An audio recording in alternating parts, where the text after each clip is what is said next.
If you're tuning in today, it's probably because you're asking yourself, should I file for Social Security at 62? It's an important question and one that can feel overwhelming. You've probably heard of conflicting advice. Some say you should wait for full retirement age or even 70 to get the most out of your benefits. But life isn't a one-size-fits-all, and what works for one person might not work for another. Let me walk you through 6 compelling reasons why filing Social Security at 62 might actually be the right choice. The first, and perhaps the most important reason to file at 62 is simple. You get to enjoy those early retirement years while you're still relatively young and healthy. We've all heard of the saying that age is just a number, but I don't fully agree. Your body starts to slow down the longer you wait. This is the time when you have finally got the freedom to do the things you've always dreamt of doing, but were too busy working to accomplish. Whether it's traveling, picking up new hobbies, or simply spending quality time with loved ones, the early years of retirement can be a golden opportunity to live life to the fullest. You have to ask yourself, how much energy would you still have if you wait until you're 67 or 70? Sure, waiting could mean a larger Social Security check, but at what cost? We can't predict the future, and no one knows what their health would look like in 5 or 10 years. And by filing at 62, you're making sure that you have the resources to enjoy life while you still feel good enough to really live it. I get plenty of feedback from people on Facebook, and twice now people have shared their stories about how filing early allowed them to experience life in ways that they wouldn't have been able to if they had waited. I remember one gentleman who shared that he retired at 62, not because he had millions in the bank, but he wanted to enjoy the lifestyle he had envisioned. He filed early at 62, which gave him financial flexibility to do what he loved, and that was hiking and spending time with his grandchildren. The value of Social Security isn't just in the amount of money you receive, it's also about what you can do with it. So if you've got a list of things that you want to do in retirement and the energy to do them right now, filing at 62 allows you to seize the moment. Next, let's talk about the numbers.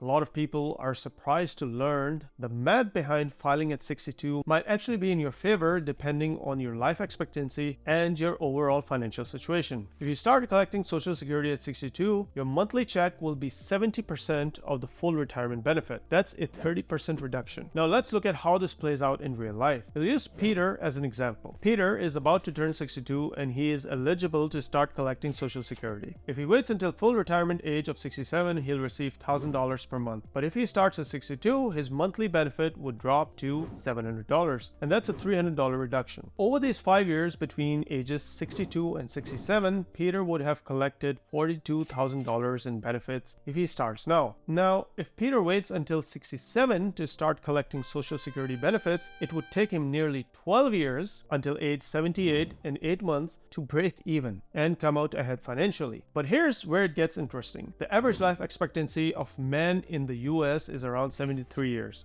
So, statistically speaking, Peter might never reach that break-even point. The math shows that in many cases, filing at 62 can make sense, especially if you don't expect to live well into your 80s and 90s. Every year you delay filing, you're risking the chance that you might not live long enough to benefit from the higher monthly checks. Now, this math is assuming that you have no other earned income. If you have earned income, the math will work out very differently because of tax withholding. Now, let's talk about something a lot of people don't consider: how filing at 62 can actually benefit their spouse. If you're married, your decision to file does not just affect your individual finances. It can impact your family's financial picture as a whole. By filing at 62, you may be opening the door for your spouse to start collecting spousal benefits. That's right, your spouse could be entitled to up to 50% of your full retirement amount. But here's the kicker: they can't start collecting until you file. This can be a huge deal for couples where one spouse did not work as much or earn significantly less. If your spouse stayed at home to raise the kids or work part-time for many years, their Social Security benefit might be much lower than yours. And by filing early, you enable them to start collecting their spousal benefits sooner, which could mean a significant boost to your overall household income. For example, let's say your spouse would only receive $800 in Social Security benefits if they filed on their own. But by tapping into spousal benefits, they could receive $1,000 or more. Depending on how much you have in savings, that extra money can add up over time and can